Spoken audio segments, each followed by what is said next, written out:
Hi, this is Real Estate from an Attorney's Perspective. I'm Bill Mason from Mason and Mason, and I'm happy to have my good friend Andrew Markowitz with us today. He's a real estate broker in New York. I do a lot of business with him, and I thought he'd be a perfect person to discuss things you should consider before you list your property. I've done countless deals with Andrew over the years. I think he's a guy that really can help you when you list your property, and he's got a great knowledge of the real estate market in New York.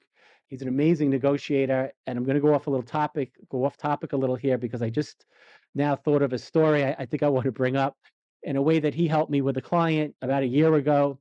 I had an elderly couple that was selling their home in Brooklyn to move out to Long Island to be closer to family. They had found a buyer of their property without using a realtor, and we were trying to get the property into contract, and it just wasn't going anyplace.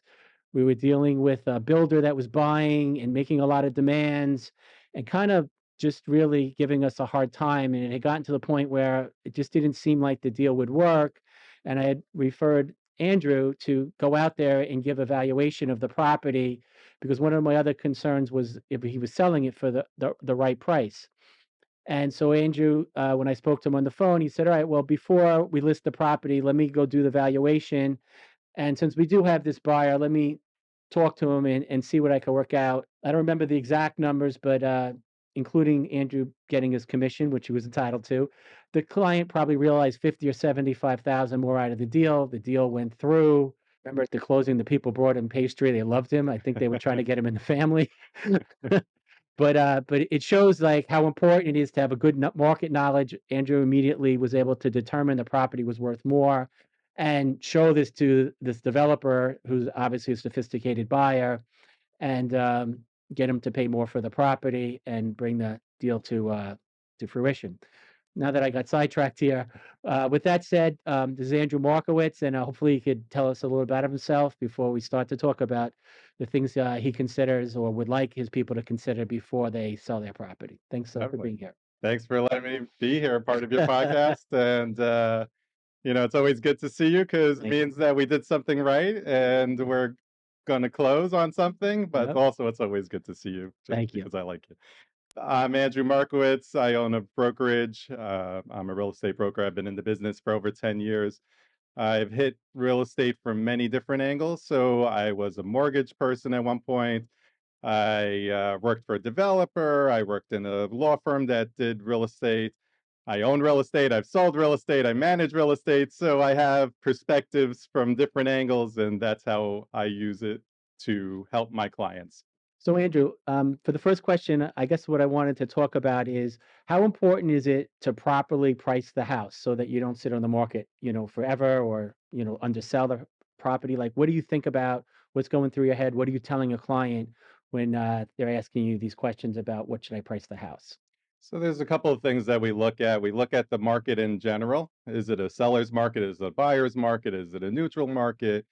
And then we take into consideration comps, what has sold, what's in contract, what's on the market. Then we take all of those and then we examine them a little bit further. So we see how long did those things take to sell?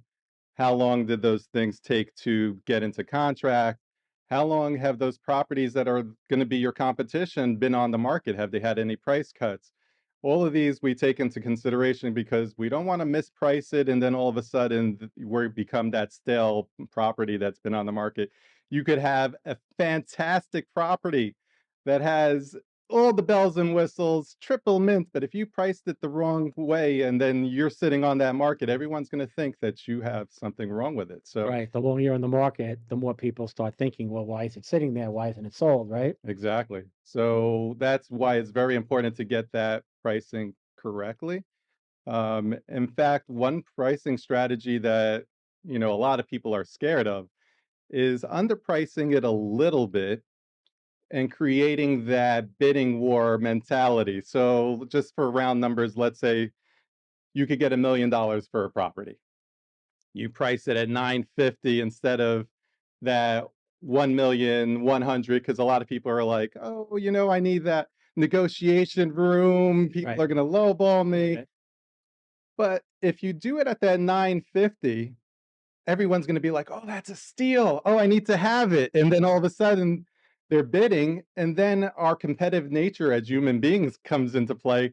"Oh, somebody bid it? Oh, no, they're not gonna get that property. I'm gonna get it." No, and then all of a sudden, you're getting 1,050,000 or 1,020,000, whatever it is, million over that initial price that you thought you were gonna get Yep. just because of that competitive nature. So sometimes it's a lot better to do that than it is to do overpricing. Yep, I've had that happen to me as the attorney where I've got a contract out and then you get a call, up 100,000 more with somebody else, or Yeah. yep, or you don't even get the contract out, especially in this market. The market's crazy right now, Yeah, yeah, even with the high interest rates, at yeah. least in Long Island. Okay. Yeah, well, it's different. Yeah, it's different in In every different firm. Yeah, market, I yeah, guess, right? yeah. So I guess, aside from the price, whether it's commercial or residential real estate, there's a personal aspect to it, right?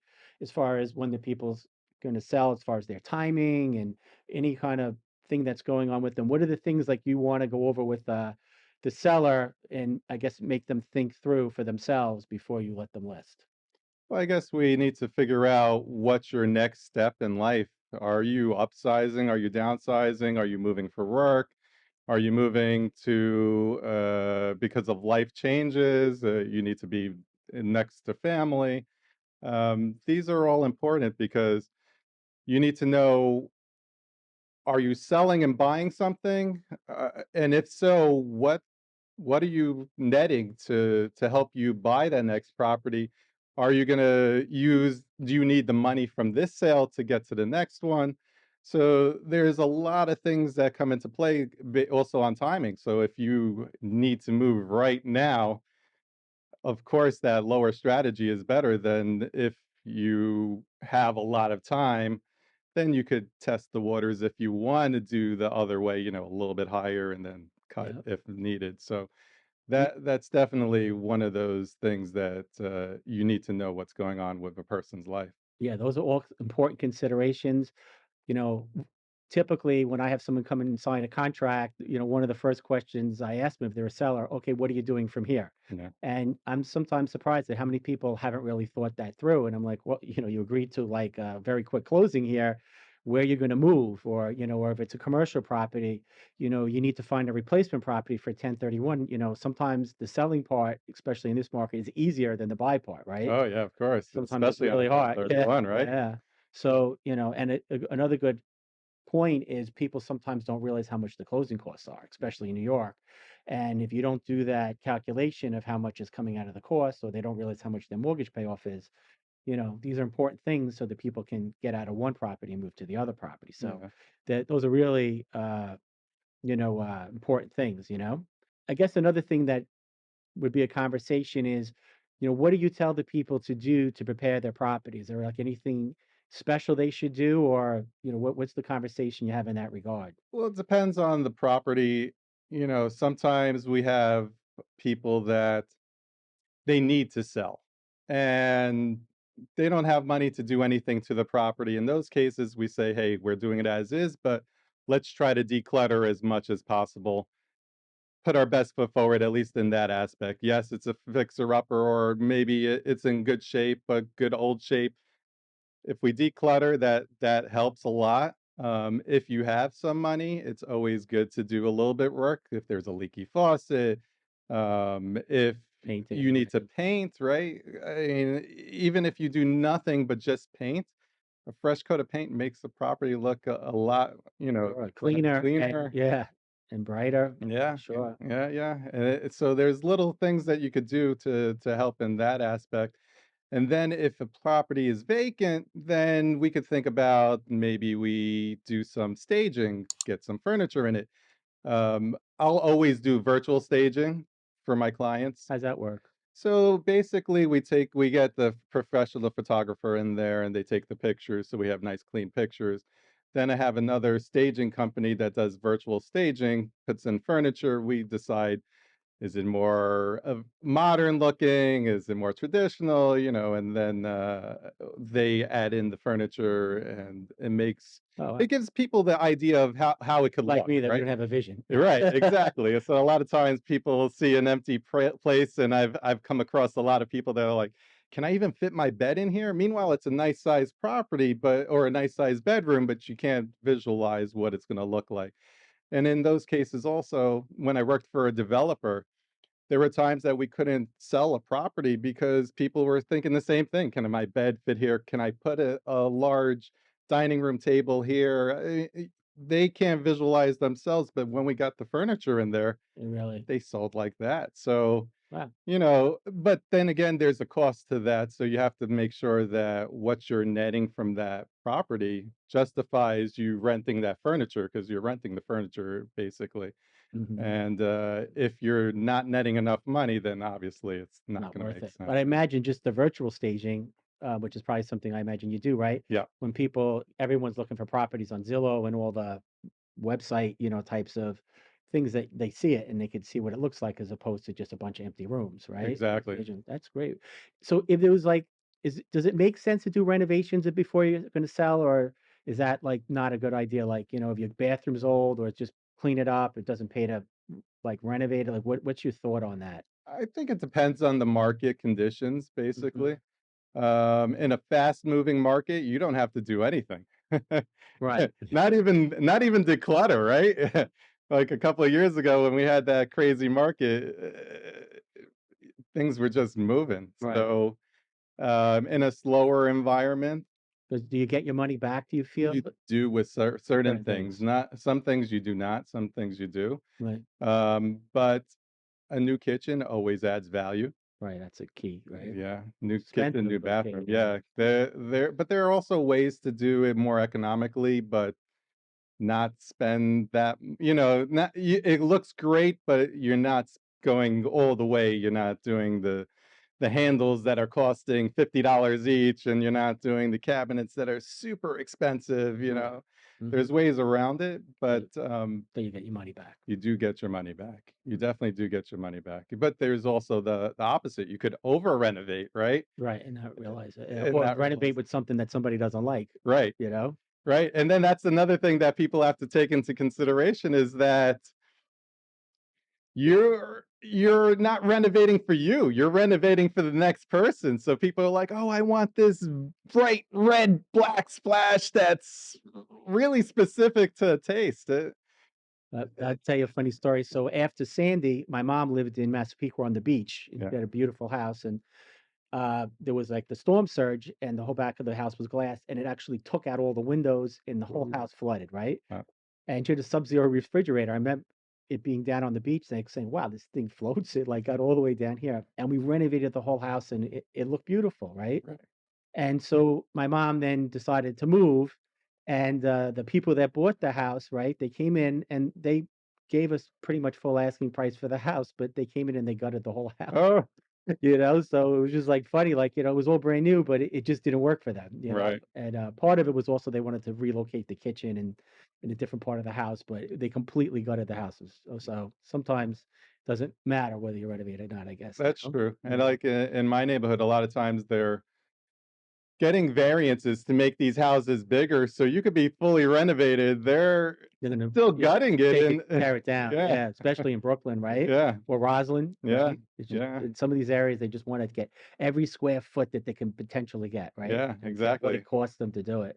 exactly. Yeah. In my part of Brooklyn, that's what they're doing. They're even making the backyards a lot smaller to get these massive houses. Yeah, whatever they can get, Yeah, So now you've had the conversation about the value, what they can do to prepare the house, right? Is there documents as a homeowner or owner of a, commercial property that they should have ready, in anticipation of a sale? Like, what do you tell them sure. to get ready with? Definitely. So, speaking of people making their houses bigger, we could go with that, start off with that. If you know what the zoning is in your area, you could look it up with the building department and various different websites, Zola, and a lot of different things. You could see what is the maximum buildable square footage for something on a lot if it's a house. It might be that the house that it is not really worth anything. It could be a complete wreck, but they'll still pay top dollar because they know what they could build Love on that that. land. Yeah. Maybe even subdivide the land or build these mini condos or it depends on where it is. So that's one thing to know is what your zoning is. A lot of times, even if we stick with the houses, you'll see a house set up like a two-family or a three-family, and it's really not. So get the C of O and Yeah. see what it is, and We just had a deal that was a house that the doctor converted it to a medical office, right, in yeah, Brooklyn, yeah, yeah, yeah, and, yeah. Oh, he yeah. Oh, felt it was legal because he had done it for 30 years, right? that's right. And then Yeah, that was a everybody that tough one. came there, right? Yeah, they were like, "Oh, is it a house or is it a medical office?" And Yeah, then that one took a so that's while a to good point. sell. Yeah, Yeah. that's definitely a good point. And then there's, of course, this new dreaded property condition disclosure Oh, that the you guys new are one. dealing with, Yeah, right? right. Yeah. So you know that we used to be able to, if you're selling a house, you used to be able to give a $500 credit or go through the whole disclosure of what's going on with the house. Now they got rid of that, and you have to fill out the form, and they even added questions to it, right? Yeah, yeah. So that's a big liability for sellers. Mhm. And that's the kind of thing that I think it's great that the realtors talk about it at the beginning and get it filled out, not after the house is sold and then they say, "Oh, your attorney will fill it out with you when, when they're sending out the contract." Because some of those questions you should, be thinking them through and try to maybe getting the supporting documentation and those types of things because that form follows you after the closing, and you don't wanna rush to fill it out, and even though it's being filled out to the best of your knowledge, you know what is the best of your knowledge? And you wanna just put your best foot forward with filling it out carefully, getting supporting documentation, like maybe getting a copy of the COs you have from the house or any other repair bills that you have so that you don't wind up with a headache later. That's a good point, what you need to do. Yeah, that's scary. And Yeah. I guess from a lawyer perspective, it's Yeah. really important, Yeah. right? Yeah. Because you could get sued if you fill out the wrong way Sure, or yeah, try to hide and something, right? it's new, there's no cases yet, it's only since March 20th, so, Yeah. Yeah, you don't want to be the example, right? yeah, and I guess the other thing too is, if you're in a condo or co-op, you wanna get all your docs together, right? That's Because true. Yeah, so that you want to get the bylaws, the offering plan, the house rules, and this will give you a lot of different things that you could take that you have to give to the potential buyer. So it'll also let you know if you could rent out your property, if you could do open houses. It'll give you fees if there's a flip tax when you sell, if there are application fees. There's a lot of things that are in those documents that are very important when yeah, you're selling. having that's great because what happens is we get the term sheet to send out the contract, which is, easy to send out, but you're immediately going to get an email from the buyer's attorney saying, "Do you have the last 2 years' financials? Do you have the audited financial statement? Do you have the offering plan?" All the due diligence documents that they're going to want. And at least half of the time, that nobody's thought about that. So now we're trying to chase all that stuff down. And if you're a homeowner and you want to get the property, or sorry, condo or co-op owner, and you want to get the property into contract quickly, having that all in advance is amazing stuff. Yeah. That's And really important. yeah, time kills deals also. So if you're chasing down those documents because you didn't have that ready, and then all of a sudden one of the neighbors comes on the market A lower price, at a better lower place, price or better deal. something, all of Yeah. a sudden you're Yep, you you're want out of luck. yeah, so those are all great things. If you're selling a piece of property, you have a copy of the CO, that's amazing. If you're required to fill out the property condition disclosure statement, getting that done in advance is so helpful. Having all your condo co-op documents, those are all great things. Trust me, your attorney will love you for it if you Yeah. if you do that Yeah. stuff Also in knowing if there's advance. any violations too, right, on the Yeah, property or yeah, easements. I yeah. remember I believe it was that same actual deal that was the Okay. crazy one with the house or medical office. People wanted to build on it because it had a lot of buildable square footage around the area. They were knocking down the houses and building these condos, and it turned out I asked you for initial title fee, the title search, Search, thank yeah. you. Yeah, yeah, And we found out there were 3 easements that I had to disclose to people. I yeah. mean, if you found out about it after the fact, then Not gonna work, yeah. it could have crushed a lot of deals.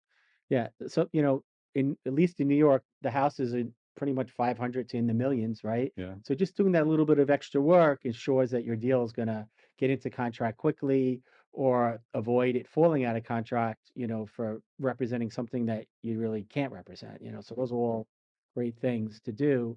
As far as, like the marketing of the property, like what are you doing? Like what are the things you're doing? If I give you my house to list, like where are we going from there with it? so we do a lot of things. We first of all, we get the professional photographer in there. I know that everyone has these special phones and they have amazing cameras, some of them, but nothing beats a professional photographer. Night and day. They know the angles, they know the lighting. There's a lot that goes into it that we don't think of from perspective of an artsy person, right? Right. They say with great listing photos sell properties, right? Definitely, Yeah. definitely, and then we do video too, so we'll do a video of the property, sometimes a video of the neighborhood as well, if there's a park nearby or something like that, or commercial space. The What virtual staging. the virtual That's a great staging we do idea. on Yeah. empty apartments always. Mhm.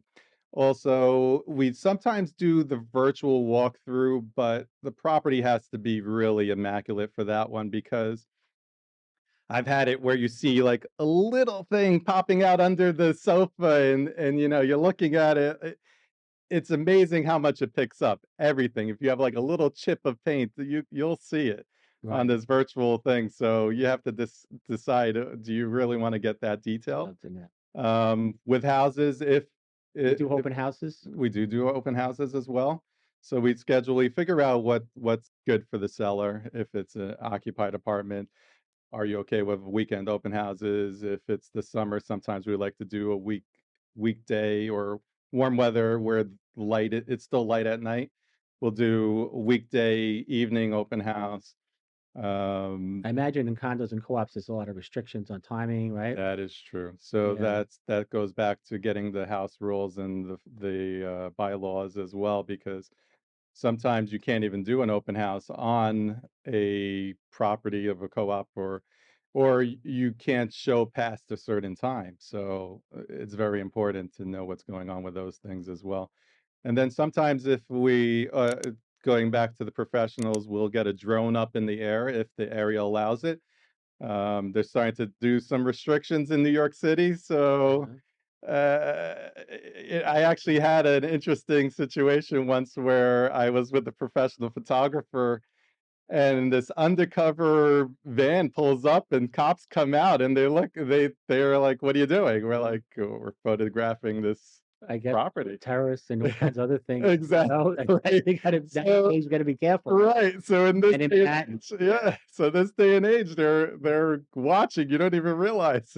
Wow. And they didn't let us do the drone on that property, so, That was in New York City. that was in New York City. So, Wow. in Long Island, I believe you're still allowed to, but also you can't be a certain distance from the airport. I mean, there's a lot of rules. You have Yeah. to have a license to do the drone. Wow. I've had it in Manhattan where the drone actually flew up for 2 seconds and fell right back down. We watched it because they weren't authorized to do it, so, Oh, yeah. that's So, interesting. yeah, so, if you don't see drone on certain things, it doesn't mean that the agent's not doing their job. It might be Can't do that it, you can't restricted. do it, yeah. Oh, so that's all, informative and real interesting stuff there, and I really appreciate you taking the time out to come and sit with me and do this little, video. It's always good to see you.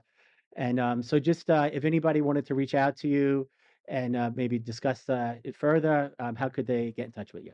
Thanks. Yeah, thanks for having me. And if you have any questions or if you want to reach out to me, I'm Andrew Markowitz of Andrew J. Markowitz Real Estate LLC. You can follow me on Instagram at DrewMarkNYC.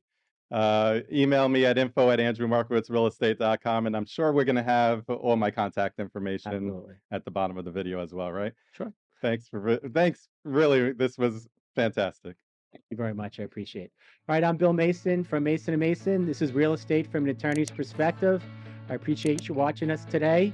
And if you enjoyed the content, please subscribe, like, and share. And if the topic is something that you want to discuss further, either one of us would be happy to speak to you. Just reach out to us. Thanks again. Appreciate you watching.